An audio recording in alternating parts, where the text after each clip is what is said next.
Chuyện số bóng máy bóng bóng này này cứ chia video sẽ cái chúng ta nằm bạc tí một hay cho nó tí sam sự mùi nơi cái nông video này nhưng đừng bộ xe ấy hướng mà cho nó hay nhiều miền ca sai khỏi khả năng miền tây nơi nơi pe để nhiều miền ca vô cho lắm tới căn cả xuống tại sao ở nhung ở ban si chúng ta gom pi là bạch con chạm bằng đặt bộ trong anh nhung tranh pi nắng trong anh nhung miền bành ha trong anh nhung tranh pi nắng hói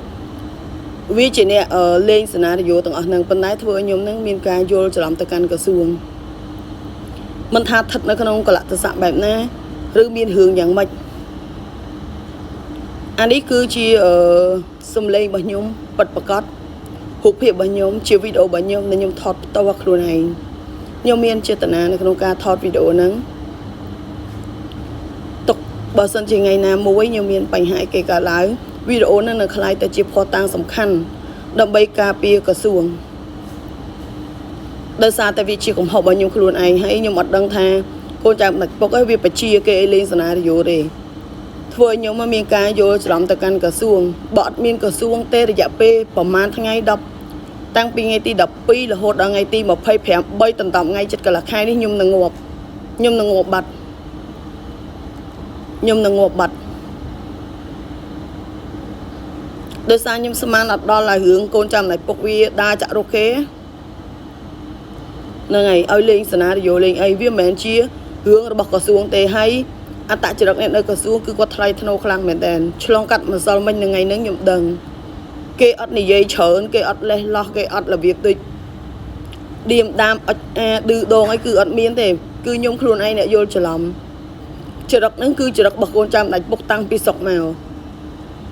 ยมนังปัตตวันในขนมการทวีวิดีโอไอ้บ้านเลื่อนจะตีหมอพัดไอ้บ้านฉับจับดำไปไอ้สมัยปกดังแท้กรมการเงียบสมัยปกคือเจียวเมฆคลองกับบัดเจ็ดอัดแปะปอนหมดกระทรวงเตะให้โกนจางไหนปกชี้ยิ้มตำแหลกของเขาประกายประโคยตะกันกระทรวง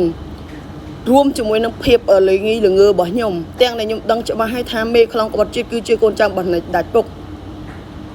มนเปจะเหนือเหืองมนเปยมมาดอกระทรวงไงยมมันฉลองกัดจมวยในโกนจางไหนปกระยะเปปีชินำให้ยมกูแต่ดังจุดมาเชียงเนี่ยนาเกตังคนตายไปจะยมเหลืองอีเหลืองจันบอกเราไปก่อนเราบอกคนจำไหนปกให้มวยตีดคนจำไหนปกก็บ้านยกมาเนื้อน้องขัวซายมยกขโมยบ่ยมตุยเย่ยมมากรมเรียมสำหรับในจมพูหมกยม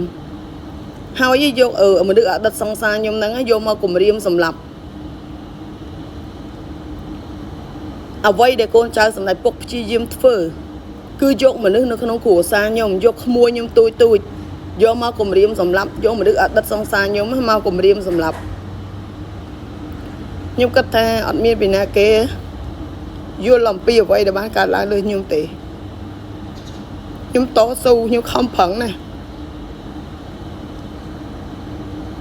โกนใจสนัยปกตั้งแต่ยกมาดึกในขนมขัวซายมมายมมากรมเรียมสำหรับขบเป้ไปเรียดังอ่ะ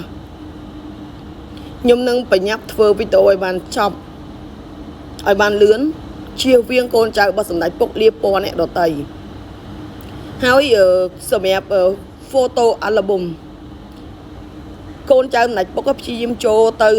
ดอเลโกให้โจเตโยวิดีโอในขนมนั้นดำใบไอเมียนวิดีโอมวยจนวันนี้ยมทอดให้แต่ยมอัดเจนใส่แปะปนถึงวันนั้นก็ซื้อหวงได้ใส่ไอ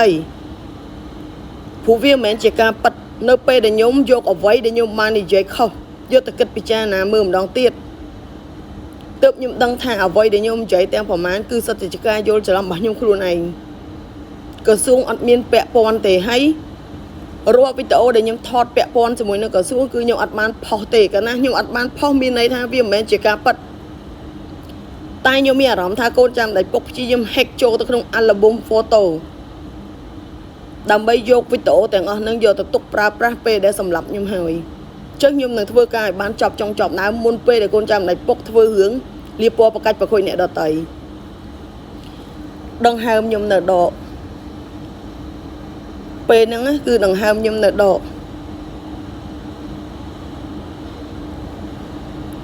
ชีวิตยมเนเมียนสมเลงปัดประกาศบัญยมวิดีโอปัดประกาศบัญยมแต่ยมถอดในครูนไอหนึ่งไงหนึ่งในขนมกระซวงมาหับไตในกระแหลกแกะยมตนี้อ่างจมปูสมเด็จปกคนไซน์กระซวงมาหับไตในกระแหลกแกะอัดแปะปวันจมวยนังเรือง កូនចៅសម្ដេចពុកក្បត់ជាតិទេកូនចៅសម្ដេចពុកគឺជាមេខ្លាំងក្បត់ជាតិខ្ញុំសូមរក្សាភាពស្អាតស្អំឲ្យក្រសួងមហាផ្ទៃនៅកន្លែងអគ្គក៏ដូចជាក្រសួងមហាផ្ទៃនៅកន្លែងពូសខេងកំពុងតែកាន់កាប់ខ្ញុំសូមធានាអះអាងខ្ញុំយកជីវិតរបស់ខ្ញុំមកធានាអះអាងចំពោះសម្ដេចពុកហ៊ុនសែនក្រសួងមហាផ្ទៃកន្លែងពូសខេងកំពុងតែគ្រប់គ្រងនិងក្រសួងមហាផ្ទៃនៅកន្លែងអគ្គគឺជាមន្ត្រីដែលស្មោះត្រង់ជាមួយនឹងប្រទេសជាតិអត់មានពាក់ព័ន្ធជាមួយនឹងទង្វើក្បត់ជាតិទេខ្ញុំសូមរក្សានៅពាក្យសម្ដីទាំងអស់នោះទុកអស់មួយជីវិតដើម្បីឲ្យសម្ដេចពុកដឹងឲ្យច្បាស់ហើយខ្ញុំនឹងបកស្រាយរឿងតិចទៀតហើយកូនចៅសម្ដេចពុកវាជួយចិត្តជក់មនុស្សក្នុងគ្រួសារខ្ញុំមកគម្រាមសម្លាប់ខ្លាំងពេកខ្ញុំនឹងបង្ហាញឲ្យសម្ដេចពុកដឹងថាអ្នកណាជាមេខ្លាំងក្បត់ជាតិពិតប្រាកដសម្ដេចពុកអ្នកដែលតាមស្លាប់ខ្ញុំណាខ្ញុំអត់អាចទៅនិយាយថាអ្នកនេះអ្នកនោះបានទេសម្ដេចពុកដោយសារអីអ្នកដែលតាមស្លាប់ខ្ញុំមានការចរចាជាមួយខ្ញុំមានការនិយាយជាមួយខ្ញុំគួរតែខ្ញុំខ្លួនឯងជាអ្នកច្បាស់ជាងអ្នកដទៃទាំងអស់មិនគួរខ្ញុំមានការយល់ច្រឡំទៅកាន់ក្រសួងទេដោយសារខ្ញុំអត់នឹកស្មានថាកូនចៅម្ដាយពុកអាចចូលចាក់រុកគេបានដល់នឹងឲ្យគេលេងសេណារីយ៉ូអត់មានណាគេយល់អំពីល្បិចដែលកូនចៅម្ដាយពុកលេងទេកូនចៅម្ដាយពុកណាដឹងថាខ្ញុំហ្នឹងឲ្យទៅលឺសលេងគប់ដុំថ្មគប់ដុំគ្រួលឺសលេងផ្ទះទ្វារគឺខ្ញុំរន្ធត់ណាខ្ញុំនឹកឃើញអាពេលដែលវាយកខ្ញុំទៅស្លាប់ហើយខ្ញុំរន្ធត់ណាហើយមានណាគេដឹងអំពីចំណុចខ្សោយមួយនឹងរបស់ខ្ញុំណាចឹងកូនចៅម្ដាយពុកព្យាយាមប្រើល្បិចហើយ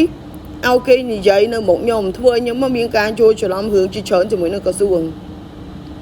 មានរឿងនៅពីក្រោយខ្នងមកចំនួនខ្ញុំអត់បកស្រាយលំអិតវែងឆ្ងាយទេតែអ្វីដែលខ្ញុំចង់និយាយនៅក្នុងវីដេអូនេះក្រសួងមហាផ្ទៃដែលនៅកន្លែងពូសខេងគាត់គ្រប់គ្រងក្រសួងមហាផ្ទៃនៅកន្លែងអគ្គគឺជាមន្ត្រីដែលស្មោះត្រង់អត់មានជាប់ពាក់ព័ន្ធជាមួយនឹងរឿងក្បត់ជាតិទេគេធ្វើការងារគេដឹងតែធ្វើការងារគេមួយថ្ងៃរវល់ហូបពេលតនីអត់មានទេហើយអត្តចរិតរបស់គេវិញគឺថ្លៃថ្នូរខុសពីអត្តចរិតកូនចៅម្ដាយពុកឆ្លងកាត់ម្សិលមិញនឹងថ្ងៃហ្នឹងទើបខ្ញុំដឹងថា